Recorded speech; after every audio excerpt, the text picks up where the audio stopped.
Today, I'm gonna show you how to make and can homemade tomato paste from scratch. It is delicious, it is so easy, a little time consuming, but absolutely worth it. So come along and I'll show you how to make it and can it. Let's get started. The first and most important step is to freeze your tomatoes. Just grab all the tomatoes that you have, put them in baggies, put them in the freezer. Then when you go to make the tomato paste, pull them out and thaw them. And when you do that, 75% of the tomato juice will leave the tomatoes, which cuts down 75% of your processing time. It took 2 entire days, but the tomatoes are defrosted, so I put all of them into this pot. Now you're probably thinking, oh my goodness, that's not a lot of tomatoes, because it's not. When you defrost them and let all the water fall out, it reduces by at least 75%. So I had a sink about this deep, completely full of tomatoes, and this is all that is left, which is fine, because that's really gonna cut down on our processing time because most of the juice is out. Now, something that I did do off camera because I wasn't thinking and forgot to record is that I started removing a lot of the skins. So that's what you see here, because when I remove the skins, what I'll do is dry this out in the oven at a low temperature until it's completely dry, and then I'll grind it into a powder. And this is really good to use for what I call tomato paste powder. And you just mix a little bit of the powder with water, and it makes a small amount of tomato paste if you need it for any of your cooking recipes. So you can see here that this is just basically a tomato pulp ball, which is perfect. There's no juice in it. And that's what it looks like after you remove the skins. Here's what a smaller tomato looks like. So now let me show you how easy the skin is to take off. All you do is peel it back like this.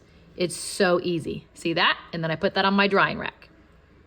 Now, you don't have to remove the skins at this point if you don't want to, but I prefer to because it just makes the process a lot faster. I'm going to be running this through a food mill later on to remove the seeds, and it just goes faster if you get a lot of the skins out first. So I'm going to remove the skins from about 50% of the tomatoes. And once you get a lot of the skins off, everything just kind of becomes a mush. And as you work your hands through the mixture, you just kind of find loose skins all throughout. See this? It's really easy. And I know watching this video, you're probably thinking that this process is very tedious and takes forever, but it really doesn't. From start to finish, to remove all these tomato skins, you're looking at like 5-10 minutes. It's not bad. And these aren't even paste tomatoes. A lot of these are just your standard garden tomatoes that you would use for like slicing. Like this one is a lemon boy. There's a lot of beef masters in here. So these are tomatoes that traditionally have a lot of juice anyway. Now we're gonna put this on the stove top and bring it to a boil and simmer it for about 5 minutes just to get it really hot and make sure everything is completely mushed and cooked. And it's hard to tell, but we are at a simmer. This stuff is so thick, so it doesn't simmer like it would if it was runny. But anyway, we're gonna simmer this for about 5 minutes. And make sure you stir it frequently because it does scorch at the bottom very easily since it's so thick. 5 minutes is up, so now we're going to run this through a food mill to remove all of the seeds and any of the remaining skins. Now, you'll also notice that sometimes if you see skins, you can just pull them off at this point if you want to. And this right here is the food mill if you've never seen one before. You'll notice that the bottom has these tiny holes. So what you do is you put your tomato pulp into here and you spin it, and it pushes your pulp all the way through, and then your seeds and your skins stay on top. So we're gonna go ahead and run all of this through our food mill, and then that is going to go into our baking dishes because next we will put this into the oven to cook it until it's our desired thickness and tomato paste.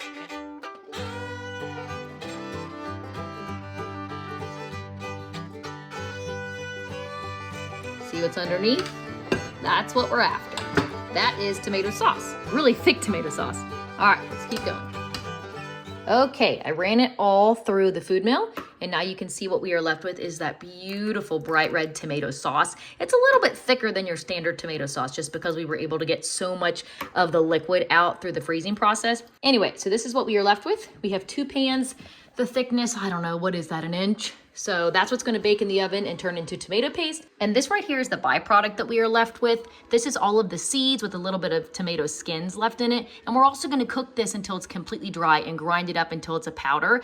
And then this is what we will use for that stuff that I was talking about earlier, when it's that powder that you can mix with a little bit of water for just a small amount of tomato paste. Also, this is the point where you would add in your citric acid or lemon juice to make this safe for water bath canning. But I'll be honest, that is something I do not do, but that is not USDA approved. So just kind of go with whatever you're comfortable with. If you want to do it the USDA approved way, this is what you're going to do. If you're going to do citric acid, if you have a quart amount in there, you're going to do a 1/2 teaspoon. A pint is a 1/4 teaspoon. If you want to do lemon juice, a quart is 2 tablespoons and a pint is 1 tablespoon. So, I mean, looking at this, I don't know, you would just guess. That's like a quart and a half maybe in each one. So anyway, if you want to add your citric acid or lemon juice, not both, but one or the other to make this a USDA approved canning method, go for it. You're just going to put your lemon juice or your citric acid into it and then just mix it in real good. That's it.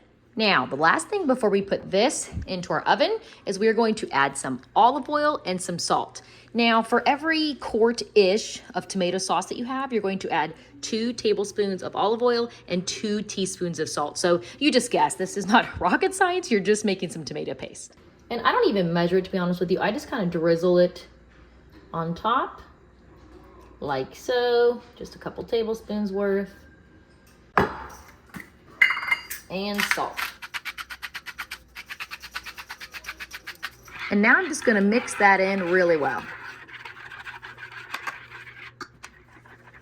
And some people here also add a little bit of sugar, especially if you're adding in the lemon juice or the citric acid, just to kind of combat the acidity and the bitterness of that. But I don't add any into it because I don't put any citric acid or lemon juice in it. Okay, now those are ready to go in the oven.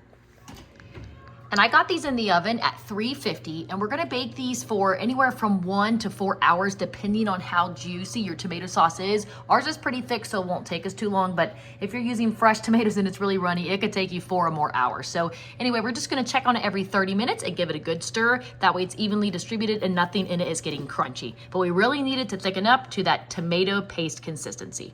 All right, we'll check back in on it in 30 minutes. It has been 30 minutes so far.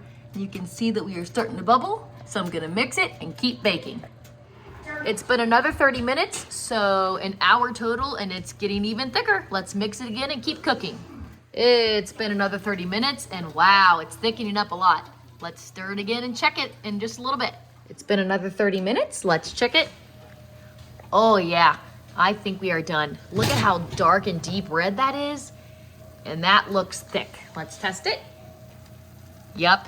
Now, because it's so hot, it definitely looks thinner than it actually is. This is very thick. This is done. We can pull this out. Awesome. I got the tomato paste out and I combined both of my baking dishes together, and look at how perfect this is. It's amazing. So now we're gonna go ahead and fill our jars. And I got this just for a size comparison. So if you look at the store-bought, it comes in 6 ounces, and that's the tiny little can of tomato paste. These, which are the tiny half jelly jars, are 4 ounces, and the traditional jelly jars are 8 ounces. So they do not make a 6-ounce jar, which is the same size as this, that you can can in at home. So pick either the 4 or the 8 ounce and can it however you want. I prefer it in the 4 ounces because usually when I'm using tomato paste, I don't need a lot of it. But I only have 3 of these. So I'm gonna do these 3 and then I'll fill up whatever else I have left in these ones. And these jars are sterilized. All I did was took my clean jars, rinsed them off, put them in the oven at 250 for 10 minutes. And I sterilized my lids in a pot of water. All you do is put them in your pot, put a little bit of water in there, bring it to a boil. Once it comes to a boil, you can shut it off. They're good to go. Now let's go ahead and fill these jars. And you just kind of want to pack it in there as you put it in so there's no air bubbles. And you're going to want to leave 1-inch headspace. Now, normally I would use a canning funnel, but for these I do not because this stuff is so thick. You kind of have to pack it in there, and the canning funnel honestly just gets in the way. Okay, got them filled. Now we're just going to wipe those rims, add our lids and bands, and we're ready to water bath can.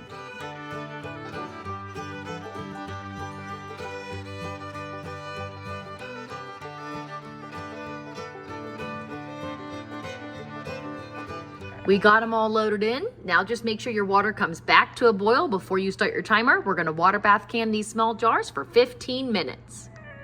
And they're done. Let's take them out. And that's it, homemade tomato paste from scratch.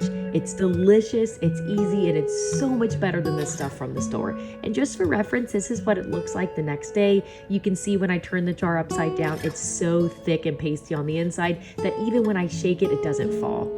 But anyway, that's it. As always, let us know if you have any questions down in the comments below. Otherwise, happy homesteading and happy canning season.